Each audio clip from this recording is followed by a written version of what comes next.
Je vais vous raconter ici une grande expérience que j'ai vécue, hein. J'ai eu une révélation de Dieu, Dieu s'est présenté à moi, hein. D'une manière surnaturelle. Et ce qui s'est passé ensuite ne s'est pas déroulé comme je l'attendais. Mais c'était vraiment nécessaire pour qu'aujourd'hui je sois ici pour te le raconter, hein. Que Dieu est fidèle, frère. Dieu nous aime. Il a un plan pour notre vie. Et il ne va pas nous abandonner. Gloire à Dieu. Il y a encore des gens qui entrent dans la salle, hein. Je sais que YouTube envoie les notifications petit à petit. Mais laissez déjà votre commentaire. Dites-moi d'où vous venez. Et ensuite, à la fin du message, je veux vraiment prier avec vous. Pour vous. Je suis sûr qu'aujourd'hui sera formidable. Une bénédiction. Alléluia, gloire à Dieu. Bonjour Raïssa, je suis arrivé à temps. Pasteur, enfin... Gloire à Dieu. Néné CLVA. Voilà. C'est ça mes frères. Et vous vous êtes déjà arrêtés pour penser que Dieu, il n'aime pas les gens qui se reposent sur leur laurier. Les gens paresseux. Et ce n'est pas moi qui le dis. La Bible contient de nombreux passages qui parlent de cela. Que lorsque nous sommes installés dans la facilité, en réalité nous péchons, nous désobéissons à Dieu. Je sais qu'il y a des moments où on veut juste se détendre, n'est-ce pas? On veut rester au lit. On veut regarder Netflix. On veut regarder la télévision. Mais mes frères, il y a un moment où il faut faire un pas de foi. Alors je veux commencer ce message ici. Regardez, les gens indiquent déjà d'où vous venez. Un abrazo, Jundiaí, São Paulo. Gloire à Dieu. Écoutez, je vais lire ici le passage biblique. Puis je vais vous commenter quelque chose qui est venu dans mon cœur et cela va fortifier votre foi. Faites attention. Deutéronome, chapitre 1, du verset 6 au verset 8. Voyez ce que dit la Bible, frères. Soyez attentifs. Lorsque nous étions sur le mont Sinaï, le Seigneur, notre Dieu, nous a dit « Vous êtes restés trop longtemps sur cette montagne. Il est temps de lever le camp et de reprendre la route. Voyez, je vous donne toute cette terre. Regardez, entrez et prenez-en possession. Car c'est la terre que le Seigneur a juré de donner à vos ancêtres. Abraham, Isaac et Jacob, ainsi que tous leurs descendants. Mes frères, regardez comme c'est intéressant, n'est-ce pas ? Je ne sais pas si tu as bien compris ce verset. Je ne sais pas si tu l'avais déjà lu. Mais ici, il est dit ceci. Regardez, quand nous étions sur le mont Sinaï, c'est Dieu lui-même qui a parlé au peuple d'Israël. Vous êtes restés trop longtemps sur cette montagne. Récapitulons ici ce qui s'est passé sur le mont Sinaï. Et, en même temps, je vais commenter, je vais lire. Ici, il y a beaucoup de commentaires. Et je vais interagir avec vous. D'accord, mes frères? Ici, Dieu lui-même a dit « Regardez, vous êtes déjà restés trop longtemps sur cette montagne. Il est temps pour vous de vous lever et d'aller de l'avant. » Laisse-moi te rappeler ici, d'accord? À cette époque, le peuple d'Israël, le peuple hébreu, ils avaient traversé la mer Rouge, d'accord? Et ils sont restés là, dans ce désert, pendant environ 1 an et 2 mois, jusqu'à ce que Moïse doive emmener 12. Espias para espiar a... Essayez de vous rappeler, frères, que le plan de Dieu n'a jamais été qu'il reste 40 ans dans le désert. Ce n'a jamais été le plan de Dieu. Dieu, frère, il est pressé. Dieu, il est pressé de nous bénir. Il ne veut pas que nous passions toute notre vie à attendre quelque chose. Mais il est important que vous sachiez le bon moment pour faire un pas et le moment où il faut savoir attendre. Laisse-moi te raconter ici. Alors, le peuple est arrivé dans le désert. Ils avaient traversé la mer Rouge, d'accord, et puis ils se sont arrêtés devant le mont Sinaï, ou le mont Horeb. Et là, Moïse est monté sur cette montagne, et il a eu une rencontre avec le Seigneur au sommet, quand Moïse était là-haut. Il y a eu plusieurs effets, tu sais, surnaturels. Il y a eu du tonnerre, il y a eu des éclairs, hein. Ils ont alors commencé à voir la gloire de Dieu, parce que le sommet de la montagne brûlait. J'ai un très bon ami, Marcio Teixeira, qui a une chaîne YouTube et qui y est allé, à cet endroit du mont Sinaï. C'est un lieu où très peu de gens vont, et il m'a rapporté une pierre de là-bas, une pierre brûlée. Parce qu'encore aujourd'hui, là-bas, c'est brûlé. Au sommet, c'est très intéressant. La partie supérieure de la pierre est brûlée, et la partie inférieure ne l'est pas. Parce qu'un feu est descendu du ciel pendant que Moïse était là. Et alors, tu sais ce qui s'est passé. Moïse est resté 40 jours là-haut, recevant les paroles de Dieu. Il a reçu l'enseignement sur les lois. Pour toi qui ne le sais pas, il n'y avait pas seulement 10 commandements, mais il y avait 613 lois pour le peuple d'Israël. Des lois d'hygiène, des lois sur la façon dont ils devaient vivre en société, des lois de toutes sortes, pour qu'il y ait de l'ordre parmi le peuple. Alors, lorsqu'ils étaient au mont, ils ont sûrement pensé ainsi. Nous ne voulons pas partir d'ici, nous allons rester ici pour toujours, parce que Dieu se manifeste ici. lugar, certo? Mais alors, Dieu a dit ceci. Il est temps pour vous de lever le camp et de reprendre la route. Pourquoi ? Dieu lui-même a répondu, parce que je vais vous donner une terre promise. Amen, frère, laissez-moi vous dire quelque chose qui est avenu dans mon cœur. Non. Quand on est au sommet, il est facile de se laisser aller. Il est facile de penser qu'on va rester là pour toujours, qu'on ne va pas sortir de cette situation. Et que serait ce sommet ? Peut-être que c'est une relation dans laquelle tu es. Tu sors avec cette personne depuis si longtemps, et alors tu te laisses aller. Tu ne veux pas quelque chose de plus sérieux, de plus engagé. Alors tu finis par ne pas te fiancer, ne pas te marier. J'ai eu un grand ami qui est resté en couple pendant 12 ans. Tu te rends compte ? Il est resté 12 ans avec cette fille, et puis, du jour au lendemain, il n'a plus voulu. Il a perdu tout intérêt. C'était une lutte. Tu imagines la souffrance ? Porque Cette personne tient beaucoup à cette relation, n'est-ce pas ?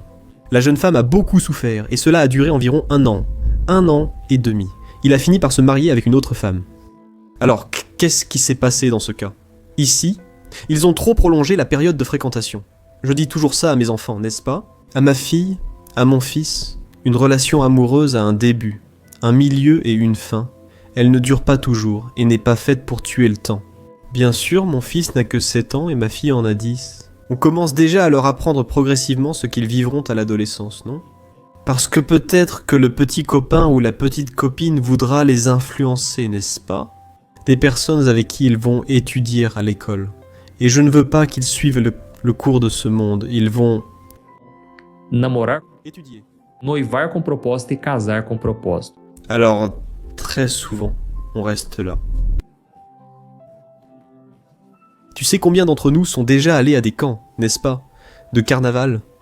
Moi avec mon église ici, n'est-ce pas ? Avec notre église, on faisait beaucoup de camps pendant la période du carnaval. Alors on y allait pour chercher Dieu. Et combien de personnes faisant des rencontres merveilleuses avec le Seigneur ? Et elle ne voulait plus partir de là pour rien au monde. Elle ne voulait pas Elle voulait même habiter là, en fait, n'est-ce pas ? Et alors, qu'est-ce qui se passe ? Le peuple d'Israël était déjà là depuis 40 jours. Moïse avait terminé. D'ailleurs, Moïse recevait la gloire de Dieu. Et comme je l'ai dit, ils ont vu le surnaturel à cet endroit. Mais Dieu a dit, « Écoutez, il est temps pour vous de partir. » Et ce qui est intéressant, mes frères, c'est que lorsqu'ils sont partis de là, ils ont affronté quoi ? Un grand désert. Un désert très difficile. Mais la Bible dit qu'à partir du moment où ils sont sortis, la nuée de Dieu a accompagné le peuple. La nuée au-dessus de Moïse a continué d'accompagner le peuple, montrant que notre Dieu est celui qui est avec nous dans la gloire. À ce moment-là, tout allait bien au sommet. Mais il est aussi avec nous dans le désert. Amen. Et pendant qu'ils étaient là, marchant dans le désert, que s'est-il passé ? Ils ont affronté des luttes, ils ont affronté des batailles, ils ont dû faire face à la faim, faire face à la soif. La Bible dit là dans Deutéronome chapitre 8 que Dieu a permis au peuple d'avoir faim dans le désert, d'avoir soif, pour qu'ils comprennent que l'homme ne vivra pas seulement de pain, mais de toute parole qui sort de la bouche de Dieu, gloire à Dieu. Alors, ce désert que tu traverses là a un but, c'est pour que Dieu puisse se révéler à toi. Tu traverses peut-être une grande crise, ma sœur, mais c'est à ce moment-là que tu verras le surnaturel dans ta vie. Je vais te raconter ici ce qui m'est arrivé au moment le plus difficile de ma vie. Frère, c'est alors que j'ai vu un ange. Oui, je t'en ai déjà parlé ici il y a longtemps sur ma chaîne. Mais j'ai vu cet ange. Et je vais te raconter en détail comment il était. Ce qui s'est passé et ce qui s'est passé après, d'accord ? Parce qu'on pense que quand on est sous la présence de Dieu, là dans cette gloire, les choses vont s'améliorer.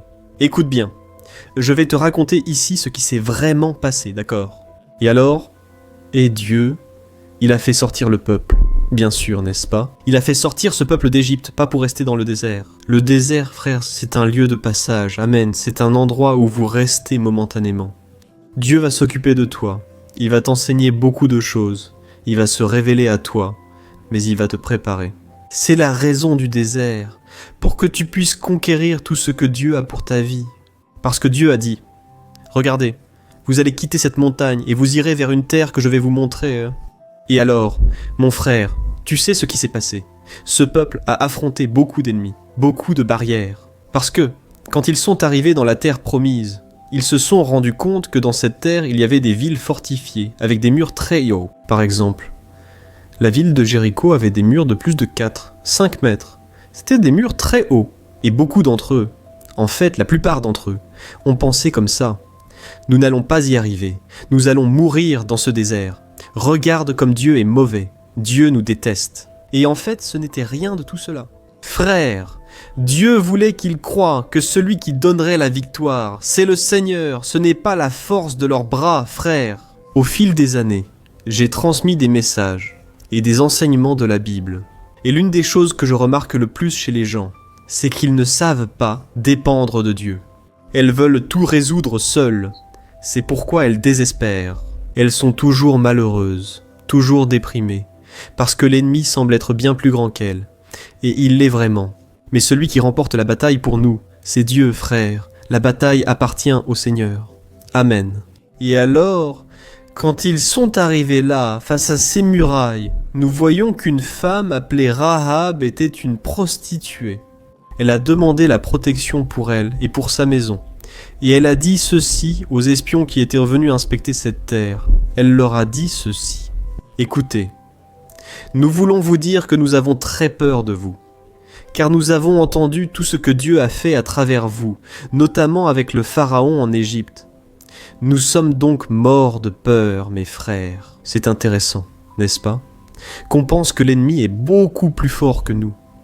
Mais en réalité, le diable, lui, il a très peur de nous, à cause du Saint-Esprit qui est en nous. Mais pourquoi est-ce que je te dis ça? Parce que quand on commence un nouveau défi, on a envie de reculer, et tout le temps. Ces gens disaient à Moïse, « Moïse, c'est parce qu'il manquait de tombes que tu nous as amenés ici, parce qu'il manquait de tombes. Là-bas en Égypte, il aurait été bien mieux d'être esclave. Là-bas en Égypte, les gens disaient, « Ouh là là, là-bas en Égypte, c'était bien mieux. Là-bas, il y avait des oignons, des épices et de la viande. Et nous, quand on mange cette manne qui tombe du ciel, toujours la même chose chaque jour. Frère, Dieu sondait le cœur de tous. Personne n'a réussi l'épreuve, sauf Josué et Caleb. Moïse étant mort, Josué devint son successeur. Seuls Josué et Caleb restaient. Et alors, il a commencé à encourager le peuple. Nous allons entrer dans cette terre promise. Le peuple avec lui n'était plus celui de la première génération. 40 ans s'étaient écoulés. Et maintenant, cette nouvelle génération était sur le point d'entrer dans la terre promise. Et alors, ils ont conquis. Car la victoire appartient au Seigneur, gloire à Dieu.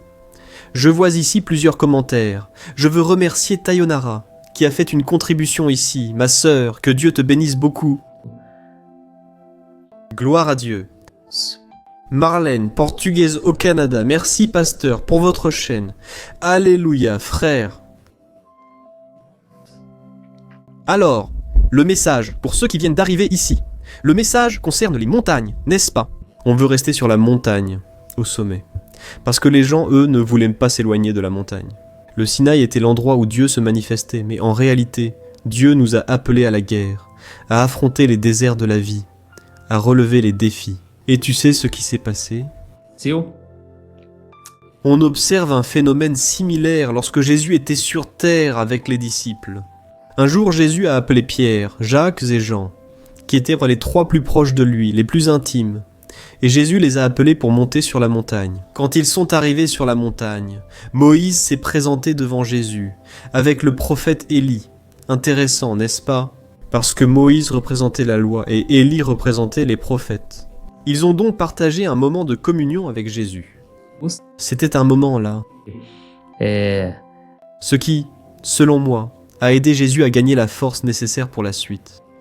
Regardez ça ici, regardez ce commentaire. Frère de... je ne sais pas si c'est le bon nom. Il a dit « Sommet du désert, terre promise ». Regardez, j'ai trouvé ce commentaire fantastique, parce que c'est exactement ce que je veux vous apporter. Dieu d'abord, il se révèle à nous de manière glorieuse, c'est-à-dire le moment du sommet, n'est-ce pas? Le moment de la montagne. Là, vous recevez beaucoup de révélations. Je me souviens, quand je me suis converti, j'ai reçu beaucoup de paroles, frères, beaucoup de prophéties. Et Dieu me parlait de façon très claire. C'est pour ça que j'aime beaucoup ce milieu pentecôtiste, parce que je crois dans l'action du Saint-Esprit, bien sûr. Tout avec ordre et sens, sans hérésie, bien sûr. Mais frères, Dieu parle vraiment. Et alors, Dieu me parlait beaucoup quand j'étais au sommet de la montagne, mais il ne m'a pas appelé à y rester toujours. Et c'est alors que j'ai commencé à affronter la dure réalité d'être chrétien dans ce monde. Tu marches à contre-courant, les gens te jugent, se moquent de toi, les gens t'ignorent. C'était le temps de la solitude que j'ai traversé, c'était une période qui a duré de nombreuses années. Je suis resté très seul. Il n'y a que moi et Dieu qui savons. Même les gens des églises ne me comprenaient pas, parce que je voulais vraiment chercher Dieu, je voulais plus de Dieu. J'avais faim du Seigneur, mais c'était un temps de préparation. Et puis, le temps est passé, n'est-ce pas, moi, dans ce désert? Et c'est alors que j'ai vraiment commencé à expérimenter l'accomplissement des promesses. Et je sais que tu vas expérimenter cet accomplissement dans ta vie. Les promesses vont s'accomplir. Amen Dieu. Il ne t'a pas appelé pour rester assis seulement sur un banc d'église. Non, Dieu t'a appelé pour faire l'œuvre du Seigneur. Il veut t'utiliser. Il veut utiliser ta bouche, tes attitudes. Dieu veut t'utiliser dans ta maison. Et alors ce travail de Dieu a commencé en moi. D'abord, puis à travers moi. Et donc, revenons ici à parler de Jésus. Ils étaient là sur la montagne. Et Pierre, n'est-ce pas? L'apôtre Pierre, qui à l'époque était un disciple. Il a même dit à Jésus, « Ce serait bien de monter des tentes ici. Je resterai pour toujours. » Regarde la gloire, il voyait un Jésus transfiguré, n'est-ce pas? Il y avait une gloire autour de Jésus. Mais il a dit, non, ce n'est pas le moment de rester ici, descendons de la montagne. Et quand ils sont descendus, qu'ont-ils vu? Un père désespéré est venu en courant vers Jésus et a dit, Jésus, tes disciples n'ont pas réussi à chasser le démon de mon fils. Et alors Jésus a dit, ô génération perverse et incrédule, jusqu'à quand serai-je avec vous, frères? Jésus était révolté parce que les disciples étaient déjà avec lui depuis si longtemps. Jésus leur avait déjà appris à chasser les démons, mais ils n'ont pas réussi. Autrement dit, le lieu du désert, le lieu de la vraie vie, disons-le ainsi. Ça ne sert à rien de rester enfermé dans ton église tout le temps, hein? 1 mois, 2 mois. Se renfermer, rester là-haut sur la montagne, juste prier, ça ne sert à rien. Tu dois aller dans la vraie vie. Et tu sais ce qu'est la vraie vie. C'est entendre des choses que tu ne veux pas entendre. C'est vivre avec des gens que tu n'aimerais pas fréquenter. Qui ne voudrait pas vivre entouré uniquement de personnes de foi, de Dieu, n'est-ce pas? Mais parfois, il y a, n'est-ce pas, un possédé, un fils du diable qui vient nous tourmenter, frère. Ce n'est pas facile de vivre dans ce monde. Parfois tu dois passer du temps, n'est-ce pas? Tu penses que parfois que tu perds ton temps dans une école où tu ne voulais pas être? Je me souviens que j'ai étudié la publicité et la propagande et je ne voulais pas faire ce cursus. Je voulais prêcher, œuvrer et faire un séminaire de théologie. Mais tout dépendait du temps de Dieu. Amen, gloire à Dieu.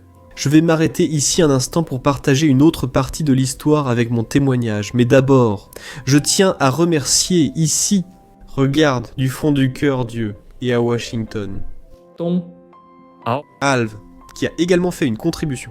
Mon frère, il n'y a que Dieu pour vous bénir, Luciano Silva, Tayonara, n'est-ce pas? Je l'avais déjà dit, frère. Regardez. Une chose très importante. Quand on reçoit des révélations de Dieu, on ressent cette présence de Dieu. On pense que ça va être comme ça pour toujours, n'est-ce pas? Mozilla apparaît seulement ponctuellement dans notre vie. À certains moments, quand on regarde par exemple dans le livre des Actes, on voit l'ange rendre visite à Fulano. L'ange apparaître à Pierre, à Corneille. On croit que cela arrivait tout le temps, non? À chacun. Chaque semaine, il se passait quelque chose comme ça, frère. Ce n'était pas du tout comme ça. Parfois, cela durait des années. D'une apparition d'un ange à une autre. Alors on regarde la Bible, n'est-ce pas? Un chapitre que vous lisez, parfois une décennie s'est écoulée, vous comprenez? Parfois 5 ans se sont écoulés. Et on pense que c'était à ce moment-là. Et alors je vais te raconter ce qui m'est arrivé. Je traversais un grand désert dans ma vie, vraiment très difficile. J'étais comme ça à cause de combats que je n'arrive même pas à décrire ici. Parce que, on oublie, n'est-ce pas? On vit une nouvelle phase et on finit par oublier l'ancienne. Il est important de s'en souvenir parfois. Je traversais de nombreux combats, frères, dans tous les domaines. Imaginez un désert qui ne finissait jamais. Peut-être que toi qui m'écoutes ici d'ailleurs, laisse ton commentaire si toi aussi tu traverses ça, ce désert, frère. Je regardais tous les jours vers 6 heures du soir, n'est-ce pas? À 7 heures, je regardais le ciel en disant « Dieu, jusqu'à quand? Je n'en peux plus, Seigneur. » Passer par ça tous les jours, c'est un combat, mes frères. Écoutez bien. Un jour, un ami à moi m'a invité à aller à un congrès qui aurait lieu à Ribeirão Preto, à São Paulo, et Diante do Trono serait là-bas. À cette époque-là, Diante do Trono était très connu, tu vois, dans tout le Brésil. Et je t'avoue que je ne voulais pas y aller, parce que j'étais très fatigué. J'avais beaucoup travaillé. Mais, 2 jours avant ce congrès, j'avais reçu le baptême du Saint-Esprit. Dieu, d'une manière merveilleuse, miraculeuse, m'a rempli du Saint-Esprit. J'ai enfin parlé d'autres langues, une expérience que je voulais depuis longtemps. Et je n'arrivais pas à recevoir ce don, n'est-ce pas, de parler en langues étrangères. Mais je l'ai reçu et j'étais émerveillé. Après avoir commencé à prier en langue, frère, les épreuves sont devenues si fortes que j'ai oublié cette expérience. Et alors, ces amis à moi, ces amis sont venus m'inviter à ce congrès. C'est intéressant que pendant que je parle ici avec vous, je vois ici certaines personnes dire « Pasteur, je suis déjà dans ce désert depuis 5 ans, mon frère. Persévère, continue, parce que la terre promise est juste devant toi. Amen, ne cherche pas à savoir comment Dieu va faire, ne cherche pas à deviner comment Dieu va résoudre. » D'ailleurs, l'un des versets qui m'a le plus fortifié au milieu de ce désert était ce verset des Proverbes, chapitre 3, verset 5. Où il est écrit « Ainsi, ne te fie pas à ta propre intelligence, mais fais entièrement confiance au Seigneur, car c'est lui qui rendra tes sentiers droits. Lorsque tu reconnais Dieu dans toutes tes voies, il rendra tous tes chemins droits. » Et cela me fortifiait beaucoup, tu sais. Et donc, écoute bien. Nous sommes finalement arrivés à ce congrès de prière, n'est-ce pas? D'ailleurs, celle qui dirigeait cette nuit-là était Ludmilla Ferber. C'est cette chanteuse merveilleuse. Je l'écoute encore aujourd'hui. Je m'identifie beaucoup à son ministère. Elle est déjà auprès du Seigneur, dans la gloire. Mais là, Dieu a touché nos frères et a commencé à beaucoup me parler. La présence de Dieu était si forte à ce congrès. Et alors j'ai commencé à demander à Dieu. Dieu, qu'as-tu pour moi? Quel est l'appel que tu as pour ma vie? Car je souhaite sincèrement être utilisé par toi. Mais je ne sais pas comment. Je suis timide. J'ai honte. Je ne sais pas par où commencer. La seule chose que j'ai, Seigneur, c'est la foi. J'ai confiance en toi. Je veux faire ta volonté, ton œuvre, frère. Foi então que eu não imaginava, mas no dia seguinte, Deus iria mudar a minha história para sempre. E Deus me levou para o monte. Ton don de Dieu, Dieu mon partenaire, nous voulons t'éduquer. Deus usou uma irmã Dieu que le nôtre, quand nous le voudrons. no apartamento, Malgré la minute, amiga nossa, e a moça que Monsieur a un ange, alléluia, et de la patience, alléluia, Dieu. e D'ailleurs, vous pouvez laisser ici votre commentaire. Si vous avez déjà eu une expérience similaire, écoutez ce qui s'est passé. Je suis arrivé là dans cette chambre, avec elle, avec mes amis. Et cette dame, elle était déjà là avant qu'on arrive. Cette femme de ménage. Et elle était en train de prier, tournée vers l'intérieur du canapé, tu vois? Il y avait le canapé. Elle était allongée là, mais tournée vers l'intérieur, d'accord? Et elle était en train de prier. Mes amis sont partis faire des pizzas et s'amuser. On passait un excellent moment ensemble. Dieu nous avait déjà beaucoup parlé au congrès. C'était incroyable. Mais ça m'a vraiment intrigué, frère. Parce que je me suis dit, cette femme reçoit une grande révélation de Dieu. Elle est vraiment ferme avec Dieu. Regardez la prière qu'elle fait. J'étais impressionné de la voir prier en langue comme ça. Le temps a passé. Nous sommes restés là environ 20 minutes, une demi-heure, jusqu'à ce que, soudain, cette femme dise « Voici, j'apporte 8 anges dans ce lieu. Frère !» À ce moment-là, j'ai appelé tout le monde qui était dans la cuisine. Les gars, venez ici, Dieu est en train de parler ici. Frère, sans plaisanter ni exagérer, j'ai compté. Il y avait 8 personnes dans le salon à ce moment-là. Dieu a alors parlé à chacun d'eux. Et je suis resté là, dans mon coin, en pleurant, en remerciant Dieu. Parce que nous étions sur la montagne. On peut dire ça comme ça, n'est-ce pas? Nous recevions des choses merveilleuses de Dieu. Dieu révélait le profond, le caché. Des choses que seuls nous et Dieu connaissions. Mais je suis resté un peu dans mon coin, tu sais. Et je ne voulais pas interrompre, je ne voulais pas marcher partout, juste rester tranquille. Ma prière était, Dieu, je ne mérite rien, Seigneur, je ne mérite pas. Seigneur, tu m'as tant parlé et béni durant ce congrès. J'ai récemment reçu le baptême du Saint-Esprit, alors Dieu, s'il te plaît, ne me parle pas. C'était ça ma prière, frère. Mes frères, Dieu connaît notre cœur, n'est-ce pas? Et d'ailleurs, oh, regarde ce qu'Isaïlton a dit, pasteur. Heureux sont ceux qui traversent le désert, car c'est dans le désert que Dieu façonne notre cœur. Je le dis par expérience. Là. Gloire à Dieu. Et alors, tu sais ce qui s'est passé après que Dieu ait déjà parlé à tout le monde, là, tout le monde prosterné en train de pleurer beaucoup. Soudain, cette petite dame, elle dit comme ça. Oh! Mon fils, à ce moment-là, j'ai pensé, est-ce que c'est moi? Ah, ce n'est pas possible! Elle a répété, mon fils! Yo. Zanoto, mes frères. À ce moment-là, mon cœur a brûlé. Mon cœur s'est mis à battre très fort. Et puis, pour la 3e fois, elle a dit « Mon fils, c'est bien à toi que je parle.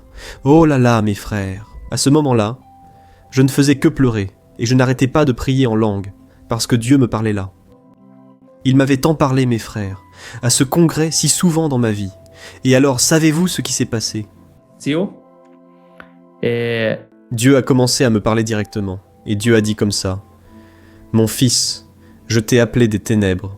Je t'ai retiré des ténèbres, parce que j'ai une œuvre dans ta vie, et j'ai une œuvre merveilleuse. » Et le pasteur Antonio Junior, frère! À ce moment-là, Dieu a révélé un rêve que j'avais, que je voulais savoir ce que Dieu avait pour moi, le ministère qu'il avait pour moi, frère. À ce moment-là, quand Dieu m'a appelé pasteur, il m'a dit « Mon fils ». À ce moment-là, je pose une couronne sur ta tête, avec des milliers et des milliers de petites pierres précieuses. Ce sont les âmes que tu vas conquérir pour moi. Tu vas atteindre ces âmes pour moi, frère. Je pleurais tellement. La présence de Dieu était si forte à ce moment-là, frère, que je n'avais jamais ressenti une telle gloire auparavant. Soudainement, que vous le croyiez ou non, je crois que vous y croyez. Je n'ai pas besoin de mentir, je n'ai pas besoin de ça, frère. Mais quand j'ai regardé vers le bas, sans plaisanter, frère, l'ange était là, j'ai vu le visage de l'ange, frère. Pour que vous compreniez, je le visualise comme si c'était aujourd'hui. Cet ange. Il ressemblait à un mannequin de vitrine, vous savez. Parfait, mes frères. Avec de grands yeux, comprenez bien. Il avait 2 grands yeux, il avait un nez fin, et il avait une grande bouche. Il était un peu argenté. Je ne sais pas comment t'expliquer, mais je n'ai pas vu ses cheveux, je n'ai pas vu son corps, j'ai seulement vu son visage. Il me regardait, mes frères, et bougeait la tête comme ça, hein. Je n'arrive pas à bien décrire ce que j'ai vu. Mais l'ange a pris la couronne et l'a posée sur ma tête. Quand il a fait ça, j'ai déjà regardé la petite dame, elle était déjà debout. À ce moment-là, je n'ai plus vu l'ange, et cette femme a commencé à me parler. Et Dieu a commencé à dire ainsi : « Mon fils, je mets en toi des douleurs d'enfantement, je mets des douleurs d'enfantement. Parce que tu vas enfanter chaque âme, chaque personne, tu vas enfanter comme si c'était des douleurs d'enfantement. Et tu vas enfanter dans la prière ces noix. Et à travers toi, je ferai une grande œuvre. » Frère, regardez, je viens d'une toute petite ville, du Rio de Minas. J'avais un ministère avec de jeunes frères. Personne n'y allait pendant 7-8 ans. Parfois, quand il y avait beaucoup de monde, il y avait 5 personnes pour m'écouter. Mais Dieu m'a dit : « Mon fils, je vais t'emmener prêcher. » Au Brésil et ailleurs, il a utilisé plusieurs personnes pour dire la même chose. Je ne le prenais pas pour moi. Je me voyais comme une ordure. Je me considérais comme une personne très... plus incapable que tu ne peux l'imaginer. Parce que je priais dans ma vie pour ma capacité. Je me disais, je n'y arriverai pas, comment ça va se passer? Et alors, tu te souviens de ce que je t'ai dit à ce sujet? D'ailleurs, même mon frère en a parlé, n'est-ce pas? Ah oui? D'abord vient le sommet, ensuite le désert, puis la terre promise. Frère, j'étais au sommet, sur la montagne de la révélation et de la gloire de Dieu. Vous savez ce qui s'est passé après cette expérience merveilleuse que j'ai eue. D'ailleurs, je veux remercier ici, oh mon frère, Henrik Poksa m'a fait un grand cadeau ici, gloire à Dieu. Écoutez, laissez-moi vous dire une chose ici. Ces contributions ne viennent pas directement à moi, elles passent par YouTube. YouTube prend une part, et toutes ces contributions. Nous aidons des enfants défavorisés, n'est-ce pas? C'est aux Philippines, en Afrique, n'est-ce pas?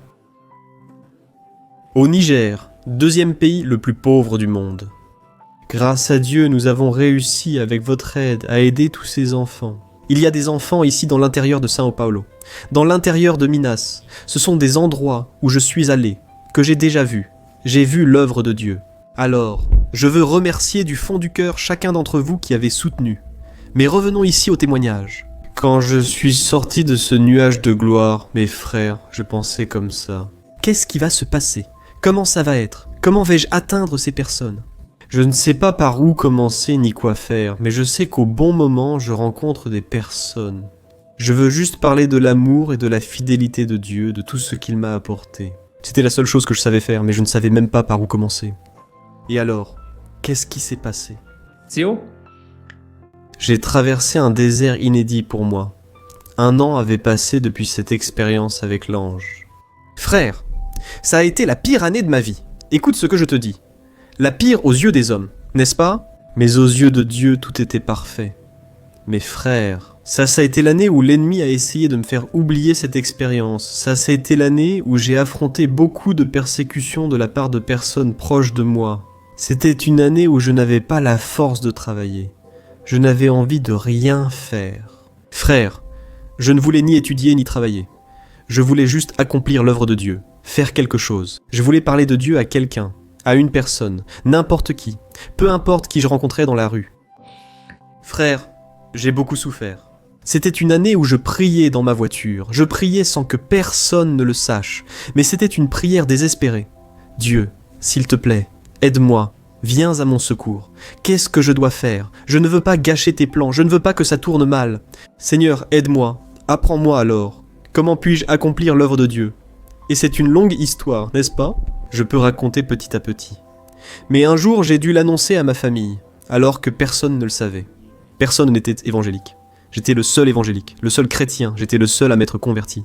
Et toute ma famille était spirite. Et j'ai dû leur raconter tout ce qui s'était passé dans ma vie ces dernières années. Je voulais leur prouver que je n'étais pas juste aller à l'église ni changer de religion, car j'étais spirit auparavant. En fait, c'est une relation que j'ai commencée avec Dieu, et Dieu, il a changé ma vie. Et donc, au fil de nombreuses batailles, comme je l'ai dit, le peuple d'Israël a affronté de nombreux défis et ennemis dans ce désert. Mais c'était une œuvre de Dieu, c'est une préparation. Alléluia. Et donc frère, juste pour qu'on puisse conclure. Une année est passée. J'ai raconté à toute ma famille que Dieu avait un appel pour moi en tant que pasteur, et ainsi, grâce à Dieu, tous m'ont soutenu. Tous ont vraiment compris que ce que je vivais n'était pas quelque chose de normal. Un appel très fort. Et tu sais ce qui s'est passé?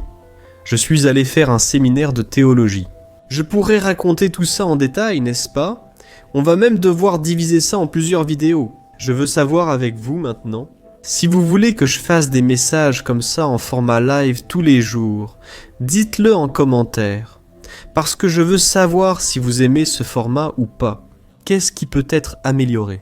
Bref, je suis donc revenu du séminaire. J'ai été diplômé du séminaire Charisma, qui est le séminaire de l'église baptiste d'Alagoinha, à l'époque du pasteur Marcio Valadão, dans l'église principale là-bas, à Belo Horizonte. Quand je suis revenu dans ma ville, j'ai commencé à aider les jeunes de mon église. Et j'étais déjà là à aider. Donc je suis resté environ 7-8 ans à aider ces jeunes frères. Imagine un désert, donc on regarde la vie des autres. On pense que tout a été parfait, n'est-ce pas? Tout s'est déroulé comme prévu, tout s'est emboîté. Mais, frère, la vie chrétienne est comme ça. Il y a des hauts et des bas, Beaucoup de désert, n'est-ce pas? Tu vas le savoir mieux que moi. Parce que parfois tu es en plein milieu d'un grand désert en ce moment et tu écoutes ce qui s'est passé. Depuis 7 ou 8 ans, je traversais de nombreuses épreuves, même avec la direction des jeunes qui m'accompagnaient. Ils ne me soutenaient pas. Ils n'étaient pas d'accord avec beaucoup de choses que je voulais apporter. J'avais l'esprit en ébullition. J'apportais beaucoup de nouveautés, venant d'une église traditionnelle, l'église presbytérienne du Brésil. Donc, ils n'étaient pas ouverts à autant de changements, il y a donc eu beaucoup de tensions. Pendant ces 7-8 années où j'ai été pasteur, tu sais ce qui s'est passé? Un jour, les dirigeants eux-mêmes ont organisé une réunion avec moi et lors de cette réunion, ils ont été francs et ont parlé. Pasteur, en réalité, nous sommes là pour te dire que tu n'as aucun appel à être pasteur. Enlève ça de ta tête, parce que, regarde, tu as déjà remarqué que personne ne va là-bas pour t'écouter. As-tu remarqué que lors de cultes très fréquentés, avec 5 ou 10 personnes, il n'y a jamais d'appel à devenir pasteur? Tu es très bon pour conseiller, les gens aiment t'écouter, mais tu n'es pas fait pour prêcher. Fais attention, quand les jeunes t'écoutent, ils bâillent d'ennui, ils trouvent tes prédications très ennuyeuses. Frère, comme si le désert ne suffisait pas, que je traversais encore, j'ai dû supporter beaucoup de choses à ce moment-là. Je ne sais même pas comment j'ai supporté autant de paroles comme ça, tu sais. Mais tout, frère, comme je vous l'ai dit, quand ça empire, c'est Dieu qui améliore, et quand on arrive à la fin, c'est Dieu qui commence une nouvelle étape. C'est exactement ce qui s'est passé. J'ai été tellement frustré par cette nouvelle, par ces informations que j'ai reçues, que je suis resté environ 2 semaines sans vouloir aller à l'église. J'ai été déçu et en colère. Vous savez contre qui? Je n'étais pas en colère contre eux, mais contre moi-même. Car j'ai commencé à penser, tu sais quoi? Je crois qu'ils ont raison. Je n'arrive même pas à réunir 5 personnes dans une église pour m'écouter. Dieu a dit qu'il m'utiliserait. Au Brésil ou ailleurs, je ne comprends plus. C'est alors, frère, que j'ai commencé à prier chaque jour la même prière. Dieu, dis-moi ce que je dois faire. Tu as dit que je serais pasteur et que j'atteindrais des foules. Le Seigneur a dit que dans cette couronne, il y a des milliers, des millions de petites pierres précieuses, qui sont les vies que Jésus voulait atteindre. J'ai commencé à prier, frère. 2 semaines ont passé, et je m'en souviens comme si c'était aujourd'hui.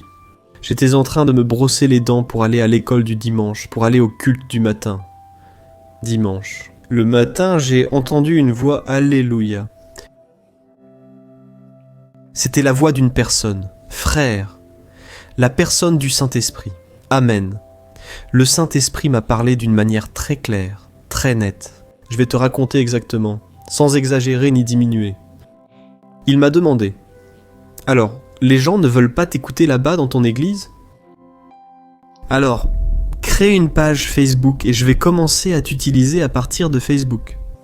À partir de cette page, je vais commencer à attirer ces âmes vers moi, ces personnes précieuses pour moi. » Alléluia, gloire à Dieu, frères et sœurs. Quand j'ai entendu cela, frères et sœurs, j'ai couru appeler ma femme et je lui ai dit « Chérie, tu ne vas pas y croire. » Puis je lui ai raconté cela, frères et sœurs. Mais il y avait un problème.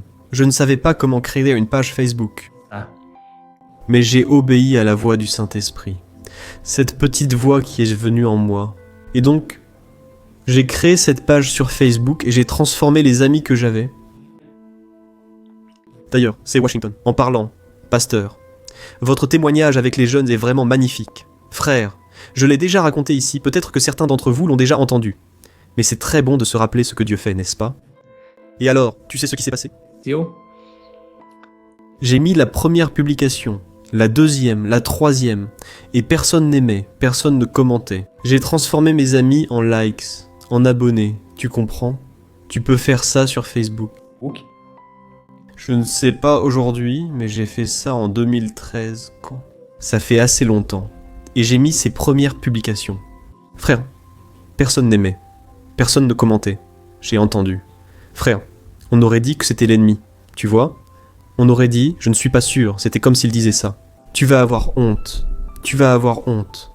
Parce que maintenant tu as dit à tout le monde que Dieu t'a parlé, que tu devais créer une page Facebook. Tu es fou dans ta tête. Tu crois vraiment que Dieu va dire un truc pareil? Frère? L'ennemi a tenté de semer la confusion en moi. Mais Dieu est fidèle. Aujourd'hui, à la gloire de Dieu. J'ai 7,5 millions d'abonnés sur Facebook et près de 16 millions sur YouTube. Et tu sais pourquoi ? Parce que je suis fondé sur une parole, parce que Dieu a parlé. Frère, regardez, l'ennemi a déjà essayé de comparer cette œuvre depuis si longtemps. Et pourquoi suis-je sur YouTube aujourd'hui ? Avec Facebook et Instagram, qui rassemblent plus de 3,5 millions de personnes, car Dieu a dit que cela débuterait sur Facebook. Et une chose que j'ai apprise, c'est que la parole de Dieu ne dévie pas. Si Dieu a dit quelque chose, c'est exactement cela. Là, ce n'est ni plus ni moins, tu comprends ? Dieu dit ce qu'il va faire, et sa parole ne tombe pas à terre. Elle ne revient pas sans effet. C'est écrit dans Isaïe 55. Alors, si Dieu a dit quelque chose à ton cœur, si Dieu t'a déjà donné une parole, crois-y si cette parole vient vraiment de Dieu, garde cela. Si cela vient vraiment de Dieu, elle s'accomplira au moment voulu. Alléluia, frère, le temps est passé. Dieu a déjà tant agi. J'ai reçu de nombreux témoignages. Hier, j'étais au centre commercial avec ma famille. Une jeune femme s'est approchée de moi et a dit « Pasteur, s'il vous plaît, pasteur, prenez une photo avec moi. Regardez. Je veux garder ça en souvenir, parce qu'il y a eu un jour, pasteur, où je voulais, vous savez, je voulais mettre fin à ma vie, pasteur. Ce jour-là, j'ai tout préparé, mais soudainement, j'ai reçu une prière sur WhatsApp. Je ne te connaissais pas, je ne connaissais rien à la Bible, je ne connaissais rien à l'église. J'ai regardé cette vidéo car une personne très chère me l'avait envoyée. Au fur et à mesure que j'écoutais, Pasteur, tu ne vas pas le croire. Écoute, c'était Dieu, chaque mot correspondait parfaitement à ce que je traversais. Frère, loué soit Dieu. Ce sont des témoignages comme celui-ci, voyez, qui édifient notre foi.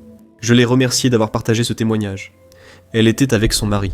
Elle a raconté qu'elle avait chassé toutes ses pensées mauvaises du diable de sa tête, qu'elle avait changé de vie, et qu'ensuite elle avait rencontré ce jeune homme. Ils sont mariés, ont des enfants. C'est ce que Dieu fait, mes frères. Quand on obéit à une parole, des miracles se produisent. Amen, je peux donner un enseignement, rien que sur ce sujet, si vous voulez, je vais donner un enseignement là-dessus. L'importance d'obéir à une parole qui vient de la bouche de Dieu. Parce que tu te souviens quand Jésus marchait sur les eaux et que Pierre a dit ce que Pierre a dit. Jésus, si c'est toi, ordonne que je fasse pardon. Ordonne que je marche sur les eaux. En somme, Pierre n'a pas marché seul sur l'eau. Sachant qu'il coulerait, il a exactement attendu une parole. Il a prié, et alors Jésus a dit « Tu peux venir, Pierre ». Quand Jésus a dit « Tu peux venir », alors il a marché sur les eaux de façon surnaturelle. Autrement dit, chaque pas, il marchait sur quelque chose que le monde physique ne voit pas, mais que le monde spirituel voit, et à quoi il obéit. Il était sur une parole, et tant qu'il marchait sur cette parole, Dieu l'a honoré. Dieu a béni Pierre, et il a vécu. Surnaturel. Mais quand il a regardé les circonstances, parce qu'il a commencé à y avoir beaucoup de vent, c'est logique. Tu penses que le diable allait vouloir ça. Et alors une forte tempête a commencé à arriver. Pierre a regardé les circonstances, et a commencé à couler. Et Jésus a dit, homme de peu de foi, pourquoi as-tu douté ? Et il l'a pris par la main. Parce que Pierre a commencé à crier désespérément. Il était en train de couler. Et Jésus l'a secouru, et tous deux ont marché sur les eaux, et sont remontés dans le bateau. Amen. Alors, si tu as une parole de Dieu, si Dieu t'a déjà donné une parole, tu peux avoir confiance, et tu peux faire des pas de foi. Dieu ne veut pas que tu restes là. Amen. Voilà le message que je voulais vous transmettre, frères. Souvent, on veut juste rester là-haut sur la montagne. Alors que Dieu nous appelle à vivre la réalité de la vie, la réalité des problèmes, des difficultés, des questions sans réponse, des déserts. Mais tout cela est une préparation pour toi. Gloire à Dieu, prions ensemble. Je veux faire une prière ici maintenant. Ferme les yeux et laisse aussi ta demande de prière. Alléluia, prions. Gloire à Dieu. Seigneur mon Dieu et mon Père, nous sommes ici en ta présence. Je veux te louer, Dieu, car tes promesses sont incomparables. Comme il est bon d'être en ta présence. Seigneur, je ne te demande pas pour moi aujourd'hui, mais pour mes frères. Des personnes qui ont entendu le message, la foi a été générée dans leur cœur. Mais ces personnes, mon Père, sont au milieu du désert. Ces personnes, Seigneur, elles se sentent bien souvent abandonnées dans ce désert.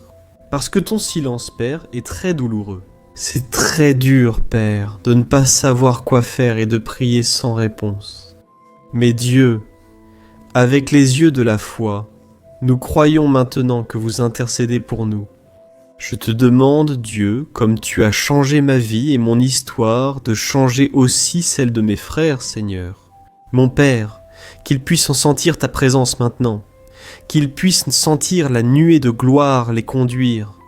Père, au milieu de cette difficulté, Seigneur, ô mon Père, je te remercie parce que tu es fidèle, Père, tu es bon, tu n'abandonnes pas tes enfants. Seigneur, guéris, mon Père, des personnes qui sont malades physiquement, des personnes qui ont des maladies dans leur corps. Je réprimande maintenant toute maladie, tout mal contre la vie de cette personne. Cette personne qui prend beaucoup de médicaments devient de plus en plus malade.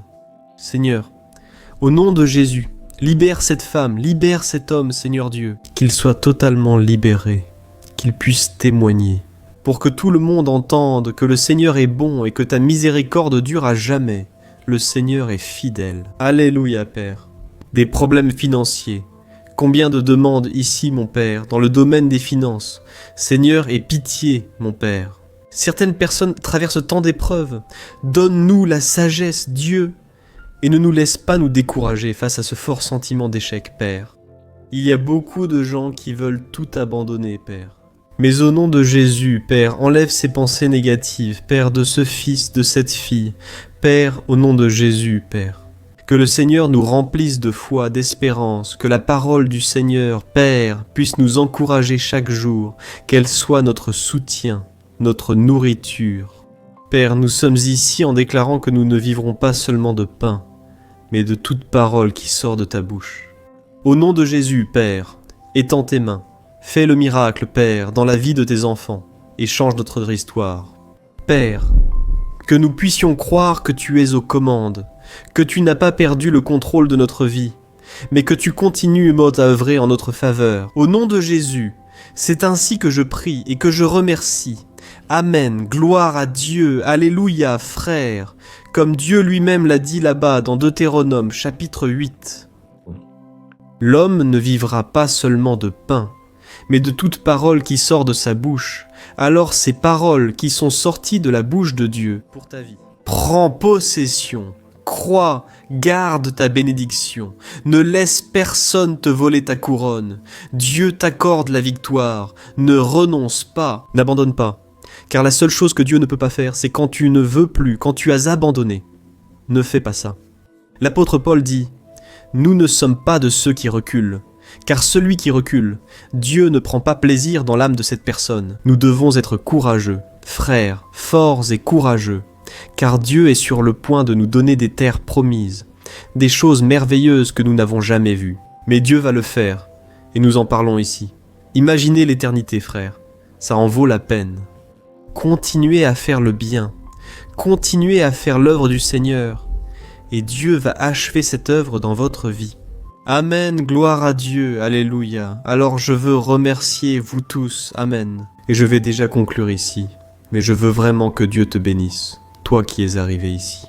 Maintenant, tu peux écouter le live depuis le début et que Dieu puisse parler très fort à ton cœur. Alléluia. Que Dieu vous bénisse. Un grand câlin. Restez avec Dieu.